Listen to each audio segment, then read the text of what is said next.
Hello, welcome ഉണ്ട് കേട്ടോ. ഇന്ന് ഞാൻ പ്രാർത്ഥിച്ചിട്ട് വന്നൊരു ഉടായ്പ് ചെയ്യാൻ വേണ്ടിയിട്ട് എനിക്ക് ദൈവം തന്ന ഒരു ഐഡിയ ആണിത്. ഞാൻ രാവിലെ ഉപ്പും മഞ്ഞപ്പൊടിയും മാത്രം പുരട്ടി വെച്ചിരുന്ന ചിക്കനിലോട്ട് ഫ്രിഡ്ജ് വെച്ചിരുന്ന കേട്ടോ. എന്നിട്ട് ഇപ്പോൾ എടുത്ത അരിപ്പൊടിയും കുരുമുളക് പൊടിയും ചില്ലി ഫ്ലേക്സും ഇഞ്ചി വെളുത്തുള്ളി പേസ്റ്റും കൂടെ എടുത്തിട്ട് തിളങ്ങും വിലങ്ങും അതിനായിട്ട് അങ്ങ് ഞെക്കി പീത്തുവാണ്.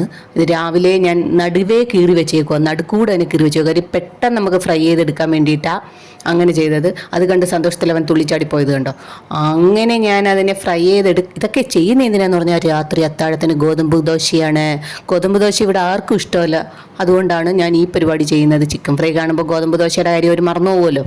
അതിനെ ഞാൻ പരത്തി അങ്ങോട്ട് വെച്ചേക്കും. ഇത് കണ്ടാൽ മീൻ ഫ്രൈ പോലെ തോന്നും, പക്ഷേ ഇത് ഞാൻ പൊടി ഇട്ടപ്പോഴത്തേക്ക് ഞാൻ ആലോചിച്ചത് ഉടായ്പാണല്ലോ, മസാലപ്പൊടി ഇട്ടില്ല. നോക്കിയപ്പം മസാലപ്പൊടിയില്ല. പെട്ടെന്ന് ഞാൻ മസാലപ്പൊടിയും കൂടെ അങ്ങ് പൊടിച്ച് പിന്നെ കൊണ്ടുവന്നിട്ടതാ. അതുകൊണ്ട് ഇതിനെ മൊത്തത്തിൽ ഞാൻ പേരിട്ടത് ഉടായ്പ് ചിക്കൻ എന്ന്. ഉടായ്പ് ചിക്കൻ ആണെങ്കിലും ടേസ്റ്റിന് കുറവൊന്നുമില്ല കേട്ടോ. കാര്യം ആവശ്യമുള്ളതെല്ലാം നമ്മൾ ഇട്ടിട്ടുണ്ടല്ലോ. ആവശ്യമുള്ള സാധനങ്ങളെല്ലാം ഇട്ട് കഴിഞ്ഞാൽ പിന്നെ ഏത് സാധനത്തിനാണ് ടേസ്റ്റ് വരാത്തത്?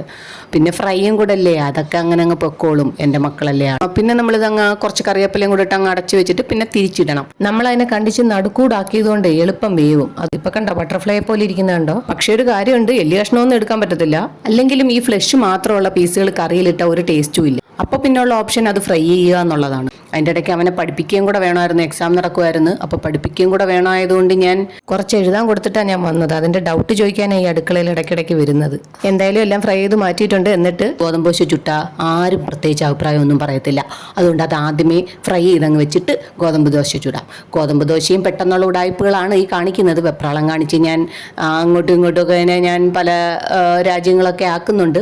കാര്യം ഇത് പെട്ടെന്ന് ചെയ്ത് തീർത്തിട്ട് നമുക്ക് വേറെ പരിപാടിയുണ്ട്. രാത്രി അടുക്കളയിൽ നിന്ന് സമയം കളയാനില്ല. ഗോതമ്പിന്റെ ശത്രുവിനെ വിളിച്ചിട്ട് ആദ്യമേ ഇത് ഞാനങ്ങ് കൊടുത്തങ്ങ് വിട്ടു.